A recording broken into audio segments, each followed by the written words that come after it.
welcome to Photoshop.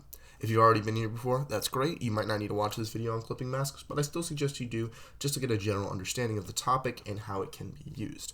So when I'm in Photoshop, I'm going to go over to that blue new file button. I can name this pretty much anything I want. I'm just going to name it clipping masks for now, if I can spell. And then we're going to click create. 1920 by 1080 is okay. I'm going to change this to 300, however. So now I'm in. This looks like your standard landscape screen. Okay, so this might seem overwhelming. There's a lot of kind of images here that we don't really know what they're talking about, but it's going to be okay. As long as you stick to the tools that you know and you're okay with it, then you should be good.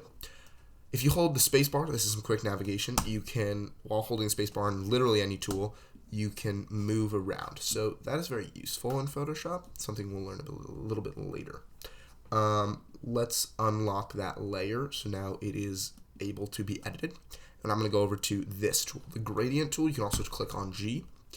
So this is the gradient tool. It'll go with whatever colors you have selected in here. I'm going to go with the Lorimerian 750 F2F to black. And I'm going to decide to go with an angled gradient. So by doing an angled gradient, it looks something like this. I can really mess around with a lot of the stuff here just to kind of get that going. And if I wanted to change where that middle of the gradient is, I can do that as well. Okay, so that's gradients, but let's focus on clipping masks. So what is a clipping mask? So clipping masks, right? They are going to be places where you can essentially mask whatever you're doing. So I'm just going to enlarge this. I wasn't holding anything there. I was literally just enlarging it, no keys. And yeah, so clipping mask basically is going to allow the text or another object to kind of overlay whatever is under it. So it'll make sense more when I insert a photo. So let's say I wanted to insert this photo of Philadelphia, and I actually do have another. You might be able to see stuff over here, but yeah. Okay, so I'm gonna minimize this photo just so it works pretty well with our text over here.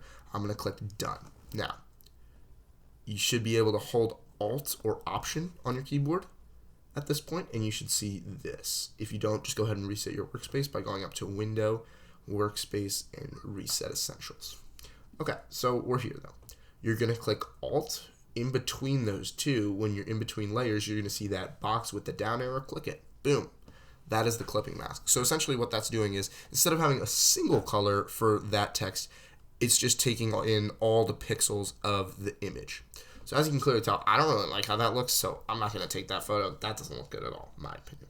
However, there could be better photos. So if we go into our folder here with the Graphic Design Club, and let's head over to maybe just say, I don't know.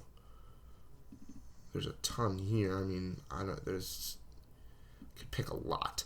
Let's just go with just a simple LM Swim Dive, most popular logo. And we're going to click done. We're going to drag it over here. And we're going to go ahead and clip it. Now, you can kind of see that it might not seem very visible until we kind of mess around with it. And now you can start to recognize that logo.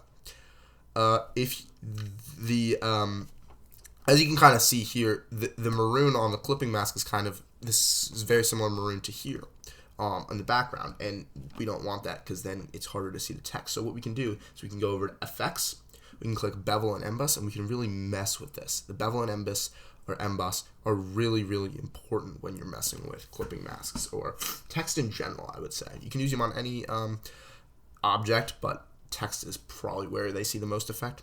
So if I'm going to bevel and emboss and I mess with some sort of depth here, you can see that, oh wait, I'm actually messing on this layer. I want to go on to the text. Okay, so that's my bad. But you can clearly tell instantly we already have a huge difference. And if I minimize the effects of this by decreasing the size, it starts to become more realistic and look a little bit nicer. If I added a drop shadow, that's a little too far of a drop shadow. And if, let's say, I spread it really well to make it seem accurate, huge drop shadow, maybe like something like that, boom, that seems very, very cool. So already I've been in Photoshop for about 5 minutes, and I can already confidently say that I've made something pretty cool.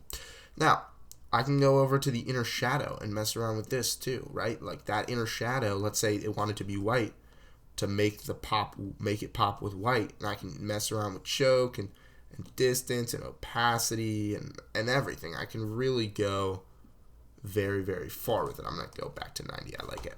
So yeah, that is basically what a clipping mask is. It kind of looks like paint, like slashed on platter almost in this sense. But you can clearly tell and read that that says clipping masks. And let's say I wanted to patent this. Okay, Lower Merion Graphic Design Club. So I'm bringing that over here. And that's a smaller text size, but it's the same font and it's very good.